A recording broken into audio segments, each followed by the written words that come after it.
네, 안녕하십니까. 경희대학교 한국어과에서 학생들을 가르치고 있는 김종수라고 합니다. 제가 오늘 여러분들과 같이 나눌 이야기는 한류입니다.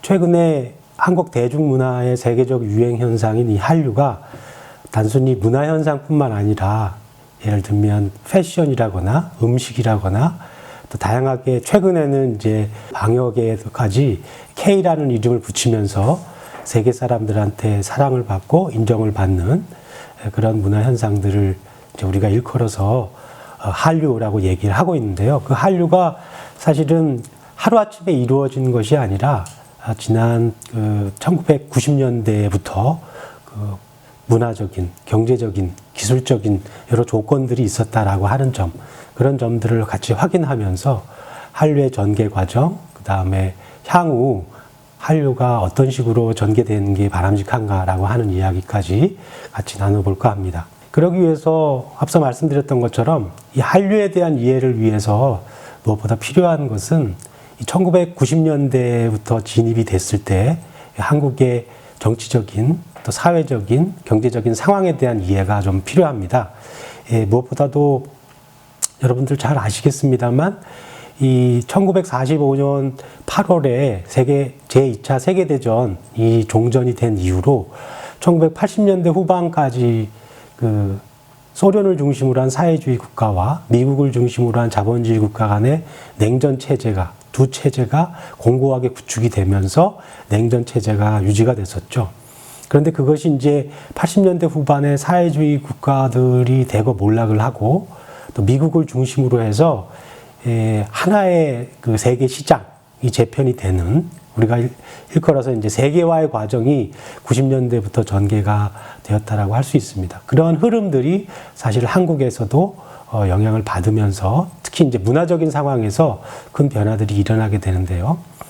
또 한국은 물론 또 그 세계사적인 흐름이 그렇지만 한국에서는 이 80년대 후반 이후 이 군부 독재가 종식이 되고 그 민주주의가 제도적으로 정착이 되면서 또 문화적이고 사회적으로 굉장히 자유로운 사회가 도래를 하게 되는 것이 이제 90년대 초반의 사회적인 흐름입니다. 바로 그런 사회적인 흐름들 속에서 그 한국 사회는 이전 사회와는 그 비교할 수 없을 만큼 아주 빠르게 소비 문화 사회로 진입을 하게 되죠. 특히 이 군부 그 대통령 이후 그 민간인으로서 처음 대통령이 된 김영삼 정부 때 1992년에 이 국무회의 석상에서는 문화산업이라고 하는 것이 국가적으로 굉장히 중요한 이지다라고 하는 것을 국무회의 석상에서 대통령이 이야기를 하기도 하죠.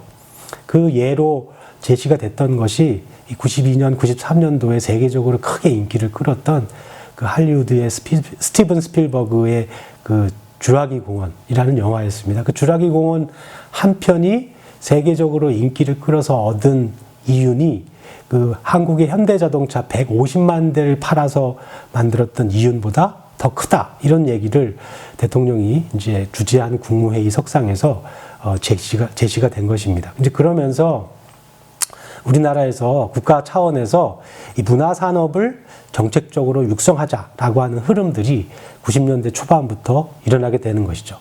그래서 이제 문화산업에 종사하고 있는 사람들, 또 문화산업에 그 힘을 쓰고 있는 사람들, 또 문화산업이 좀 더 융성될 수 있는 여러 인프라들이 갖추어지게 되는 것이 바로 이제 90년대 초반부터다라고 얘기할 수 있는 것입니다. 무엇보다도 이제 우리가 지금 이제 그 한류의 메인 콘텐츠로 잘 자리 잡아서 세계 사람들도 열광적으로 좋아하고 있는 영화, 또 TV 드라마, K-팝, 음악, 대중음악 이런 이제 세 가지의 장르들이 바로 이 90년대 초중반부터 본격적으로 여러 그 국가의 지원, 정책적인 지원과 세제 혜택 같은 것들을 받으면서 이 문화 콘텐츠가 어떤 산업으로서 국가의 부를 축적하는데 매우 유용한 그런 대상이다라고 하는 것들을 인식을 하게 되고 이때부터 본격적으로 발전이 이루어진다라고 볼 수 있죠. 특히 여기에 더 덧붙여서 그런 문화 콘텐츠들이 그 유통 소비될 수 있는 그 인프라들이 또 마련되게 됩니다. 그 중에 하나가 매체 산업이 활성화되게 되는데요. 대표적인 게 이제 92년도에 개국을 하게 된 SBS. 과거에는 KBS, MBC, EBS 같은 공중파 방송들이 있었습니다만 그것들은 다 소유주가 국가였죠. 근데 이제 SBS는 100% 민간 자본이 그 소유를 하면서 SBS가 개국을 하게 되고 또 95년부터는 우리가 지금 아주 즐겨보는 케이블 TV의 여러 방송국들이 본격적으로 상업화가 되면서 이렇게 이 매체 산업이 자유화되면서 문화 콘텐츠들이 이 대중들을 만날 수 있는 길을 많이 획득하게 되는 것도 바로 90년대 이후부터이기도 합니다. 바로 이렇게 매체 산업이 활성화되고 또 국가 차원에서 정책적으로 많은 지원을 아끼지 않고 문화 산업이 융성하게 되는데 사실 그런 것만으로 그 양질의 문화 콘텐츠들이 만들어지는 것은 아니죠. 그러니까 거기에 종사하고 있는 사람들 가장 대표적인 게 이제 영화 산업, TV 드라마 산업 또 대중음악 산업에서 이 90년대 초중반부터 많은 변화들이 일어나게 되는데요. 그 중에 하나가 그 한국에서는 80년대 후반에 그 국가에서 영화 아카데미라고 하는 영화 감독을 양성하는 그 영화의 감독 교육 기관이 만들어지게 됩니다. 그래서 거기를 통해서 90년대 초중반부터 유명한 감독들, 지금 우리가 잘 아는 박찬욱이라거나 봉준호라거나 김주윤이라거나 이런 사람들이 다 이 영화 아카데미 출신들이거든요. 이제 이 사람들이 영화 아카데미에서 공부를 하고 영화 감독으로서 좋은 양질의 영화들을 만들 수 있는 기간이 이제 시작되는 것이 바로 90년대다라고 얘기할 수 있고요. 또 TV 드라마 산업에서도 역시 마찬가지로 지금 우리가 굉장히 열광적으로 좋아하는 신세대들의 감성을 자극하는 또 전문직 종사자들의 일상을 다루는 그런 TV 드라마들이 여러 자본의 지원을 받아서 양질의 콘텐츠로 제작이 되고 대중들을 만나게 되는 것도 바로 이 90년대부터라고 할 수 있습니다. 또한 지금 이제 2020년 그 한류의 가장 대표적인 선두주자라고 할 수 있는 대중음악, K-팝. 그 K-팝 시장에서 가장 핵심적인 상품이 우리가 흔히 잘 알고 있는 아이돌이죠. 그 아이돌들도 사실 이 90년대 중반 이후에 이 대형 엔터테인먼트 회사들이 한국에서 창립이 되면서 본격적으로 양질의 그 대중음악 가수들이 K-팝이라는 이름으로 데뷔를 하게 됩니다. 그 대표적인 예가 이제 우리가 잘 아는 SM 기획이라는 회사를 통해서 우리가 잘 아는 1996년도에 H.O.T, SES 같은 그룹들을 SM 기획에서 처음 아이돌 가수로 등장을 시켰고 또 대성기획, 지금 이제 DSP 기획이라고 알려져 있는데 거기서도 역시 그 SM 기획의 라이벌 구도를 형성하면서 그 H.O.T의 라이벌인 이제 잭스키스, 그 다음에 SES의 라이벌인 핑클을 이 DSP 대성기획에서 그 출범을 시키면서 이제 본격적으로 이 K-팝이 활성화되기 시작한 것도 역시 90년대다라고 얘기할 수 있습니다. 바로 이런 한국에서의 1990년대 초중반 이후 이 문화산업이 국가적인 차원의 여러 가지 지원을 받으면서 또 인프라가 잘 구축이 되고 양질의 콘텐츠들이 생산이 되면서 한국의 대중들에게 많은 사랑을 받을 뿐만 아니라 한국 주변 국가들, 중국이나 일본과 같은 나라에서도 크게 사랑을 얻기 시작을 합니다. 그래서 이 한류라고 하는 그 용어 자체는 사실 이렇게 한국에서 90년대 중반 이후 양질의 콘텐츠들이 이 중국과 일본, 대만과 같은 동아시아에서 사랑을 받게 되면서 처음으로 한류라고 하는 용어가 등장을 하고 정착이 되게 됐는데요. 이제 여러 기원이 있습니다만 지금까지 알려져 있는 많은 사람들이 인정하는 그 한류라고 하는 용어의 그 시작은 1999년도 베이징에서부터 시작되었다라고 합니다. 그러니까 지금 우리식으로 따지면 그 쿨 트렌드, 그러니까 한자로 차가울 한자에 흐를 유자를 쓰는 한류라고 하는 것이 그 중국 사람들 사이에서 아주 요즘 말로 하면 핫한 유행을 말하는 그런 의미였는데 바로 그 차가울 한자 대신에 대한민국을 뜻하는 그 한나라 한자를 써서 한류라고 이름 붙여서 한국에서 등장하고 한국을 통해서 들어온 그런 문화 콘텐츠들이 중국 젊은이들에게 사랑을 받는 그런 현상을 이제 한류, 한나라 한자를 써서 한국의 새로운 트렌드, 흐름이라고 하는 이름이 이제 90년대 후반, 99년도에 베이징에서 처음 제기가 되었고, 그것이 이제 계속 이어져서 오늘날 코리안 웨이브, 한류라고 하는 말이 한국의 대중문화의 세계적 유행 현상을 의미하는 단어로 구축이 되었다라고 할 수 있습니다. 근데 그때 당시에는 한국 문화를 중국에 알리고자 하는 어떤 일회적인 이벤트성으로 이런 한류라고 하는 흐름들이 베이징이라거나 도쿄 같은 대도시에서 전개가 됐었는데, 그런 일회적인 흐름들이 단순히 일회성으로 그치지 않고 지속적으로 중국과 일본, 특히 이제 중국의 당시 20대 젊은이들에게 크게 사랑을 받게 된 것이죠. 그래서 영화라거나 TV 드라마라거나 음악과 같은 이런 장르들에서 한국의 이 대중문화 콘텐츠들이 중국 젊은이들에게 점차 사랑을 받게 되었고, 그것이 이제 전체적으로 다 확산이 되고, 그래서 이제 최근에 21세기 2010년대, 20년대 되면 전 세계적인 유행 현상이 되었다라고 할 수 있습니다. 그래서 이렇게 한국 대중문화의 세계적인 유행 현상을 일컫는 한류가 바로 이제 2000년대에 접어들면서 본격적으로 중국, 일본, 동남아시아 국가들에게서 굉장히 큰 사랑을 받으면서 오늘날까지 이어지고 있다라고 할 수 있습니다. 그러니까 한류가 사실은 하루아침에 만들어지고 유행이 반짝 있다가 사라져버리는 것이 아니라 20여 년 넘게 지속적으로 이 동아시아, 적어도 이 동아시아 내에서는 계속해서 많은 사람들한테 사랑을 받고 있는 이 동아시아의 한 문화가 되었다라고 하는 것은 분명한 사실이다라고 하는 것이죠. 2000년대 초반에 이 한류의 열풍을 일으킨 여러 드라마, 영화, K-pop 가수들이 있습니다. 여러분 아마 다 잘 아시는 그런 내용들이라 생각이 드는데요. 간단하게 소개를 해보면 TV 드라마로는 대표적으로 2003년도에 일본에서 열광적인 사랑을 받은 겨울연가 윈터 소나타라는 이름으로 이제 일본에서 방영이 됐었는데, 일본에서 처음으로 한류 붐을 일으키는 드라마라고 할 수 있죠.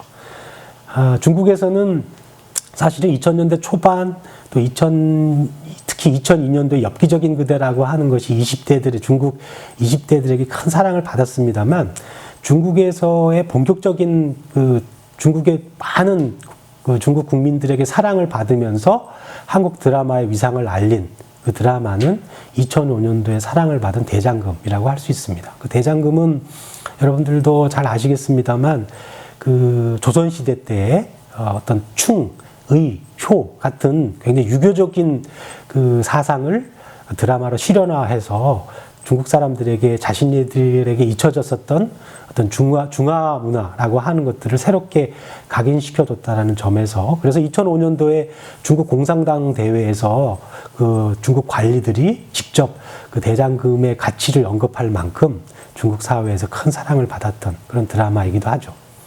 그 다음에 영화에 있어서는 1999년도에 도쿄영화제 개막작으로 사랑을 받고 일본에서 크게 유행을 한 쉬리라거나, 또 2002년도 박찬욱 감독이 칸 영화제에서 상을 받았던 올드보이, 또 태극기 휘날리며 같은 것들이 한류 붐을 이끈 대표적인 영화라고 할 수 있습니다.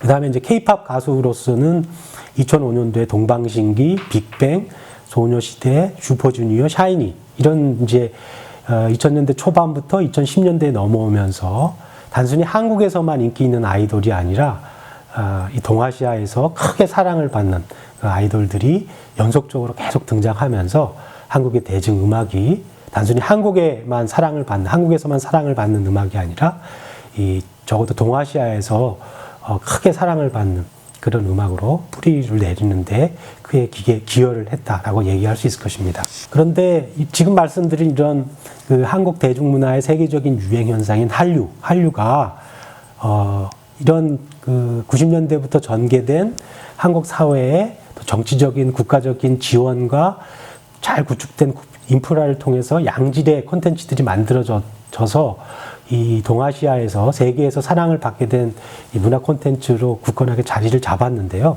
근데 거기에는 여러 가지 조건들이 있었습니다. 그런 조건들을 우리가 좀 잘 이해를 할 필요가 있다라는 것이죠.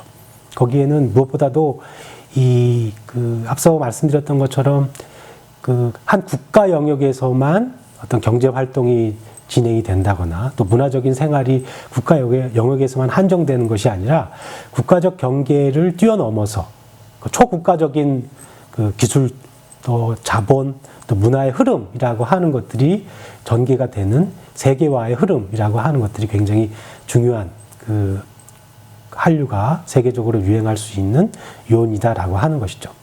그러니까 국가적 장벽을 뛰어넘어서 자본이 활발하게 유통이 되는 그런 그 경제적 세계화의 과정이 이 한류라고 하는 한국의 대중문화 산업이 단순히 한국에서만 유통되고 소비되는 것이 아니라 주변 나라들 또 다른 대륙의 나라들에게까지 크게 사랑을 받을 수 있었던 이유다라고 얘기할 수 있는 것입니다.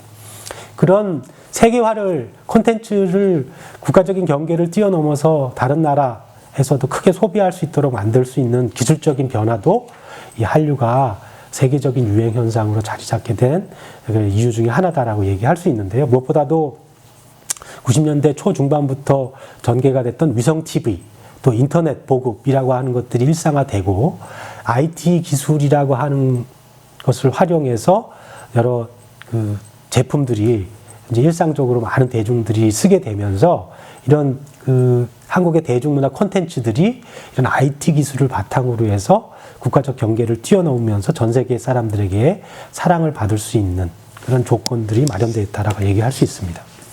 그 앞서서 말씀드렸던 것처럼 바로 그러한 세계화의 흐름이라고 하는 것이 전 지구적인 경제활동, 자본이 국가의 경계에 한정되지 않고 다른 나라에도 서로 활발하게 이동할 수 있는 그런 상황들이 마련이 되면서 이런 한국 대중문화가 세계적으로 유행할 수 있는 원동력이 되었다라고 얘기할 수 있죠.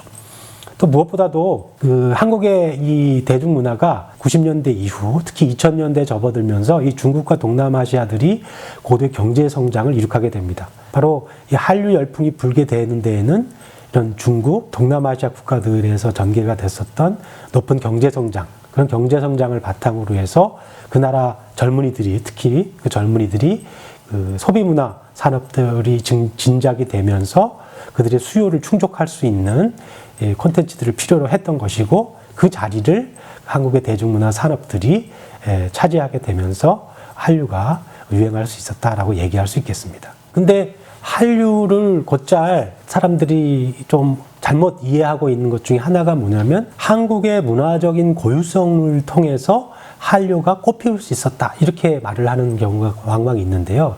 그것은 어떻게 보면 한류의 특성들을 잘 이해하지 못한 거다라고 얘기할 수 있습니다. 앞서 제가 말씀드렸던 것처럼 이 한국의 대중문화가 90년대부터 한 30여 년 동안 외국에게 일본이나 미국이나 또 한국의 자생적인 여러 문화적인 그 흐름들 같은 것들을 잘 뒤섞어서 문화적으로 혼종된 그런 특징들을 가지고 세련된 한국의 대중문화가 탄생될 수 있었다라고 하는 것이죠. 그러니까 단순히 한국의 고유한 전통 문화나 한국 문화의 고유성이 한류를 꽃피웠다라고 말하는 것은 조금 무리한 그런 해석이다라고 얘기할 수 있다는 것입니다. 한국의 대중문화가 한국 사람들의 어떤 자본주의적인 욕망을 세련되게 잘 낼 수 있었던 것처럼 경제적으로 이제 막 부흥이 시작된 중국이라거나 동남아시아 국가들의 그 특히 20대 젊은이들의 어떤 자본주의적인 욕망들을 한국의 대중문화 산업들이 세련되게 표출해내고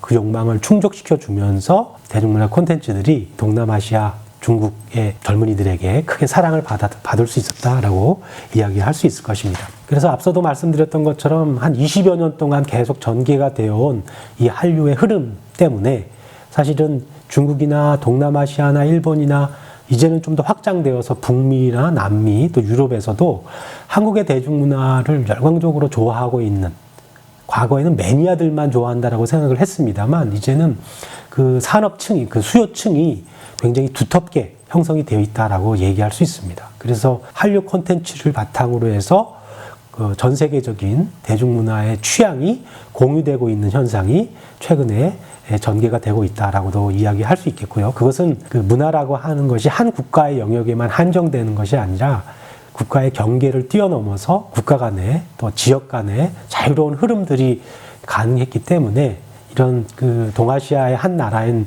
대한민국, 한국의 대중문화 산업, 대중문화의 콘텐츠들이 전 세계 많은 사람들에게 사랑을 받으면서 그 사람들에게 즐거움을 제공해 줄 수 있다, 주는 것이 가능했다라고 얘기할 수 있다라는 것입니다. 바로 그런 우리가 주목해 볼 만한 것 중에 하나는 바로 문화적인 혼종, 여러 문화들이 잘 섞이고 잘 섞이는 가운데서 자본주의적인 욕망들을 세련되게 표현해내는 그런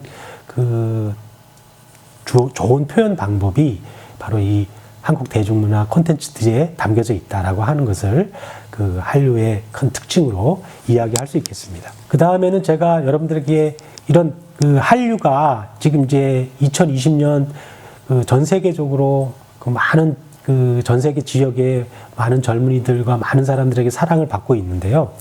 이 초기 90년대 아까 전에 제가 말씀드렸던 90년대 2000년대 초반에 바로 이 그 한국의 주변 국가인 중국과 일본에서 이 한류를 어떤 식으로 받아들이게 됐는가, 그런 흐름들을 좀 얘기해 봄으로써 한류의 그 시작이 어땠는지 한번 점검을 해볼까 합니다.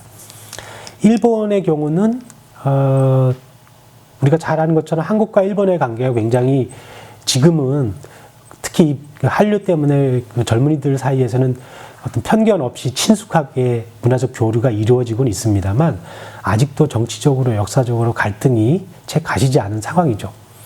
특히 일본은 한국에 대해서 알고 있는, 한국에 대해서 이해하고 있는 바가 굉장히 부족했습니다.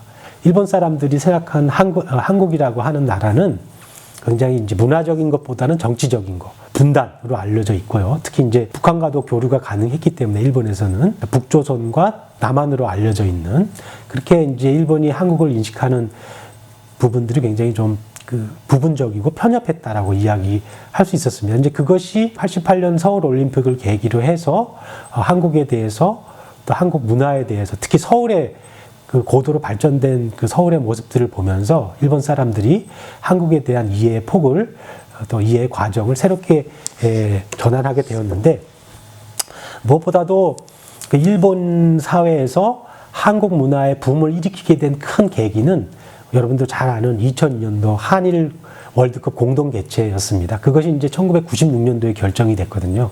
그러니까 96년도에 한국과 일본이 같이 월드컵을 개최한다라고 하는 것들을 일본 사람들이 알게 되면서 이제 한국 문화에 대한 관심과 붐이 일어나게 되죠. 그래서 앞서서 말씀드렸던 것처럼 1999년도에 도쿄 국제 영화제에서 그 개막작으로 강재규 감독의 쉬리가 처음으로 상영이 되고, 그러면서 또 흥행에도 성공을 하게 됐고요. 그 이후로 공동경비구역 JSA, 또 엽기적인 그녀, 친구 같은 후속작들이 한국 영화가 일본에서 크게 사랑을 받으면서 일본 내에서 그 한국 문화에 대한 붐을 일으키게 되는 시작을 이때부터 마련했다라고 할 수 있습니다. 그래서 이제 한국과 일본이 역사적으로 관계가 껄끄러웠고 좋지 않았기 때문에 2002년 월드컵을 계기로 해서 한국 양국이 2002년도는 한일 국민 교류의 해다라고 하는 것들을 지정을 하고, 그래서 한국과 일본이 상호 간에 국가적인 또 오해, 또 국가적인 어떤 선입견, 좋지 않은 선입견 같은 것들을 개선하면서 우호적인 관계를 지속하기 위한 노력들을 기울여가게 되죠. 이제 그런 와중에 한류의 붐이 일어나게 됩니다. 그 결정적인 계기는 앞서서 말씀드렸던 것처럼 바로 2003년도에 그 겨울 연가가 NHK 방송을 일본의 대표적인 공중파 방송을 통해서 일본 전역에서 상영이 되면서 크게 사랑을 얻게 되고, 그러면서 이제 본격적으로 일본 내에서 그 한국 문화, 또 한국 대중문화에 대한 일본인들의 전폭적인 관심과 지지가 일어나게 되죠. 그래서 이 겨울 연가가 유행하면서 2003년, 2004년, 2005년도에 과거에는 볼 수 없었던 어마어마한 수의 일본 관광객이 한국을 방문하게 되고, 한국과 일본의 어떤 그 인적 교류의 관계에 있어서는 그때만큼 가장 활발하게 많은 사람들이 한국에서도 일본을 많이 방문하고, 일본 사람들도 한국을 많이 방문하면서 굉장히 우호적인 관계가 지속이 되었습니다. 그러다가 그 이명박 정부에 들어서면서 독도를 대통령이 방문을 하게 되고, 그러면서 이제 또 한일 관계가 냉각기에 접어들게 됐기도 했는데요. 그러다가 이제 2010년도에 한국의 이제 K-팝 가수들 가장 대표적으로 널리 잘 알려져 있는 소녀시대라거나 카라 같은 이런 한국의 아이돌 가수들이 2013년도를 전후해서 일본에서 큰 사랑을 얻게 되면서 두 번째 한류 붐이 일어나게 되죠.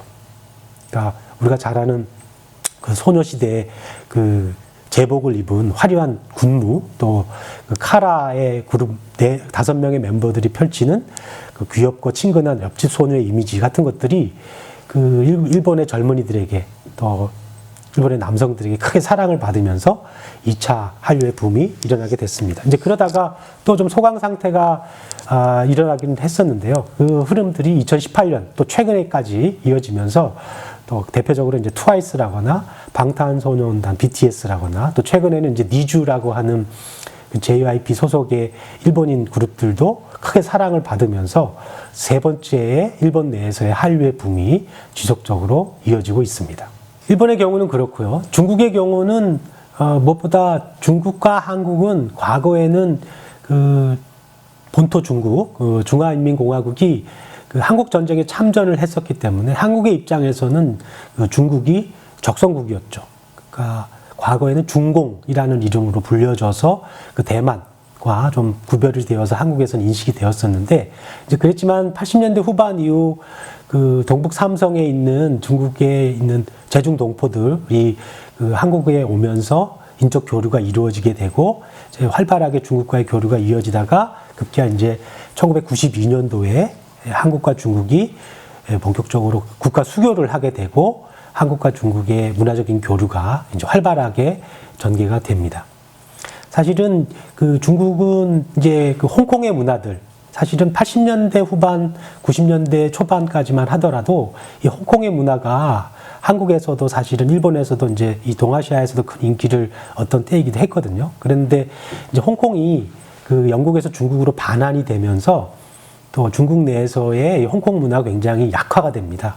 그리고 중국의 경우는 반일 감정이 한국보다도 더욱더 심했거든요. 그래서 일본의 대중문화 콘텐츠들을 중국에 수입하는 것 자체가 중국 사람들이 굉장히 꺼려했던 그런 상황이었죠.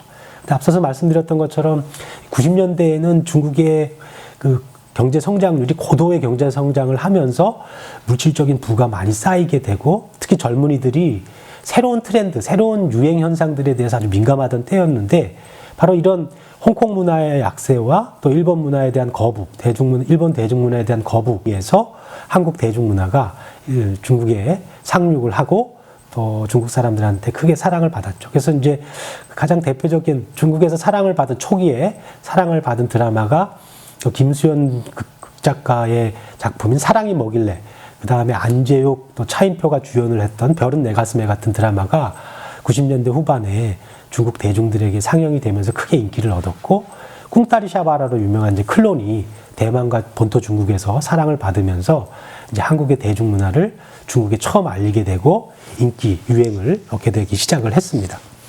그것이 이제 2000년대 초반에 엽기적인 그녀, 한국에서도 크게 사랑을 받았잖아요. 그러니까 그 엽기적인 그녀가 한국에서만큼이나 중국 젊은이들에게, 20대의 젊은이들에게 크게 사랑을 받으면서 한국 문화가 중국 젊은이들에게 뿌리 깊게 각인되게 되는 그런 계기를 마련하게 됩니다. 엽기적인 그녀와 비슷하게 색즉시공, 그 하지원과 그 임창정이 주연을 했었던 그런 청춘 영화 같은 것들이 당시에 이제 중국에서 인터넷 소설들, 인터넷으로 유통되는 그런 애정 소설들이 유행을 하고 있었고, 특히 이제 한국 영화에 보면 굉장히 순정적인 남성, 낭만적인 남성들이 등장을 하고 한 것들이 이제 중국의 젊은 여성 관객들에게 많이 호응을 받으면서 큰 사랑을 받았게 되었습니다.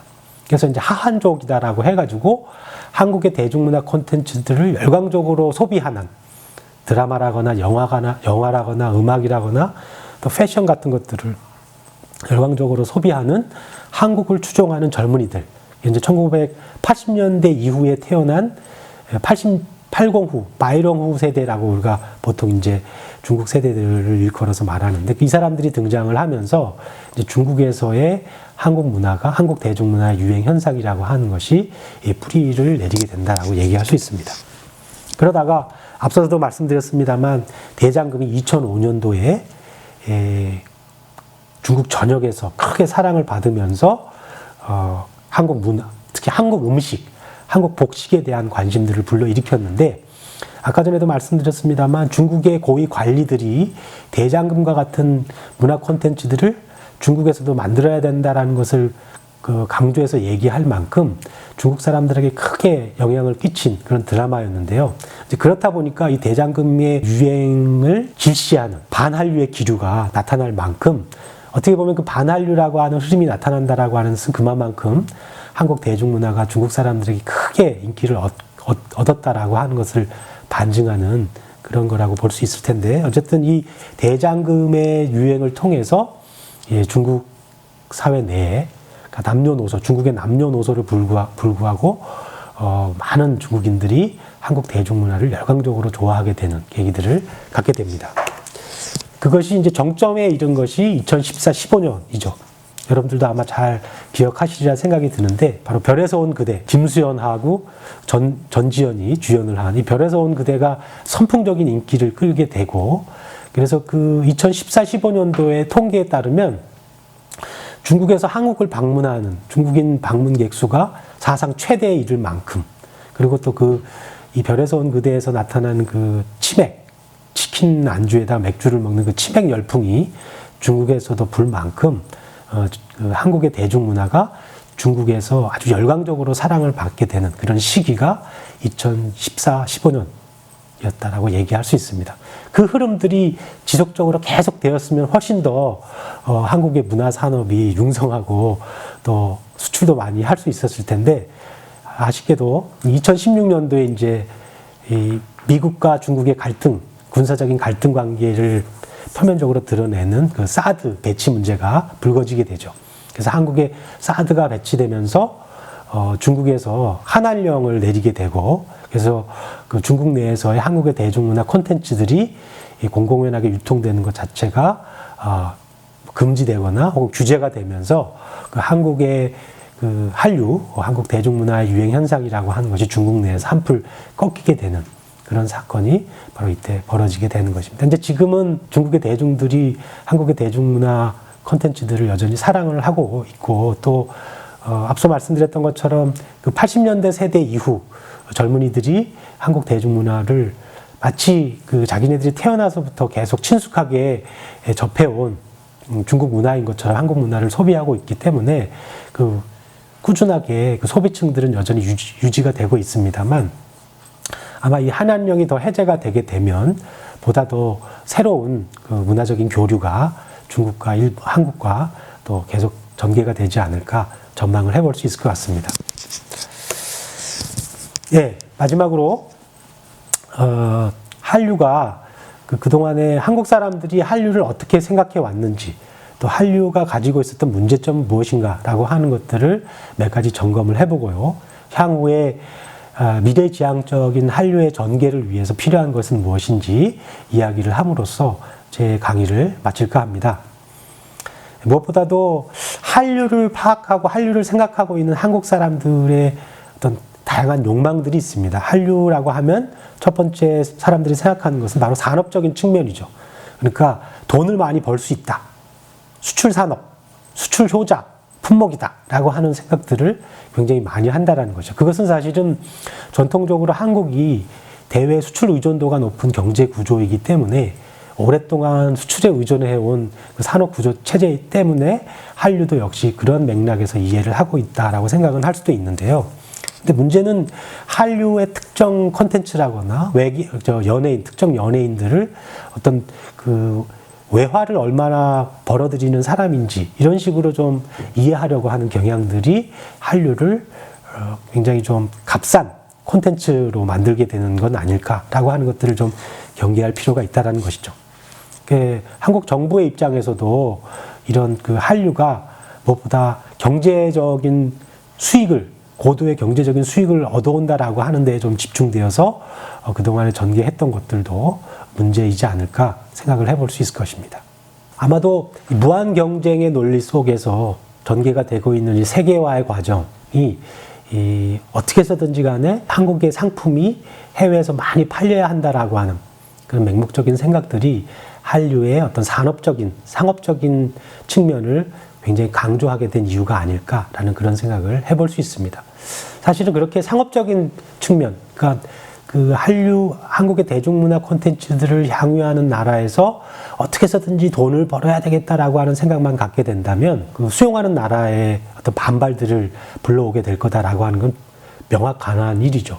우리가 잘 아는 것처럼 그래서 중국과 일본에서 지금도 역시 간간히 일어나고 있기도 합니다만 한류가 굉장히 큰 사랑을 받게 될 때 혐한류의 흐름들이 있었거든요. 그것은 아마도 대중문화 교류를 외화벌이로만 생각하게 될 때 그 상대 나라에서 그런 반발을 불러일으키게 된다라고 하는 것을 우리가 유의해야 할 것이다 라고 하는 것을 강조를 하고 싶습니다.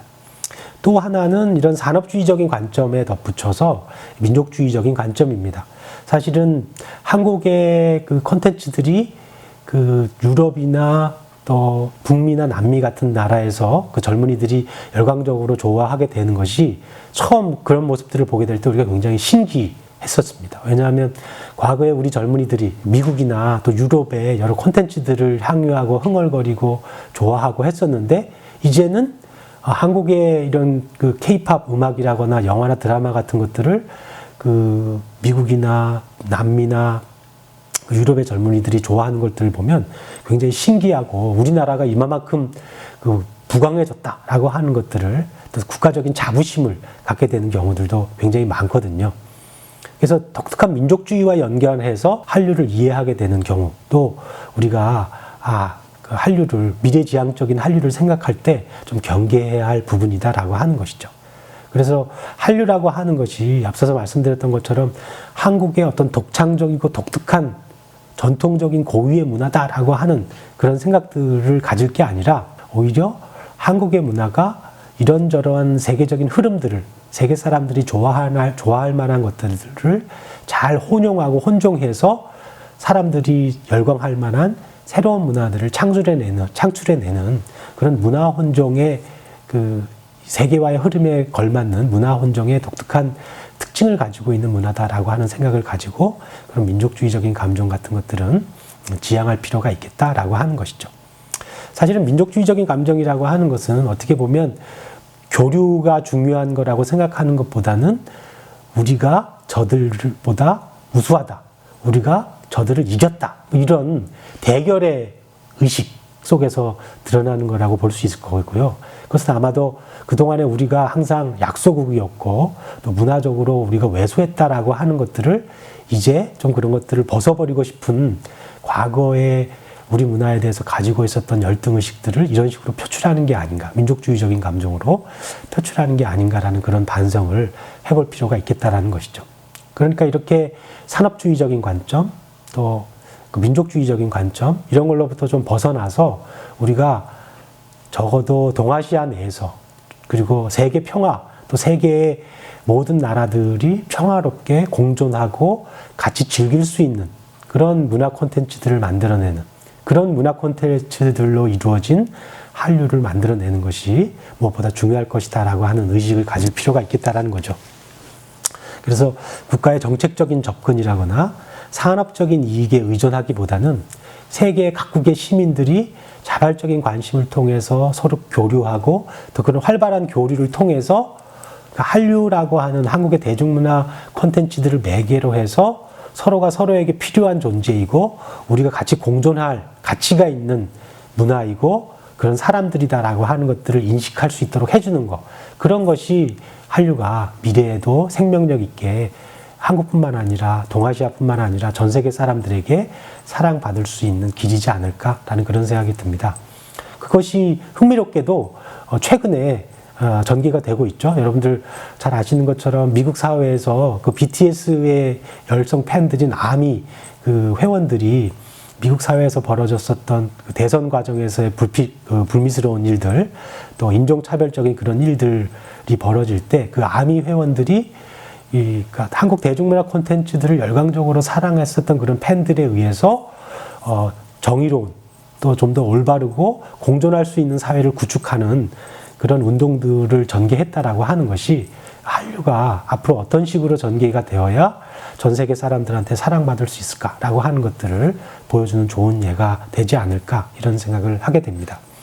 그냥 말씀드렸던 것처럼 이런 한국 사람들이 그 지난 30여 년 동안 여러 그 세계적인 흐름들을 수용하고 받아들이고 그래서 자본주의적인 욕망을 세련되게 표출하면서 동아시아적인 전통들도 잘 버무린, 그래서 한국이나 동아시아뿐만 아니라 전 세계 사람들한테 사랑받는 그런 한국의 대중문화 콘텐츠가 미래에 특히 젊은이들에게 세계가 하나이고 또 세계의 모든 사람들이, 모든 나라 사람들이 남녀노소 불구하고 인종적으로, 계급적으로, 성적으로 모두가 차별받지 않고 평화롭게 공존하면서 행복을 누리면서 살 수 있는 가치를 가지고 있는 사람들이고 나라이다라고 하는 것들을 많은 사람들한테 각인시켜 줄 수 있는 그런 콘텐츠로 거듭날 때 이 한류가 지속 가능하게 세계 사람들한테 사랑받을 수 있을 거라고 믿습니다.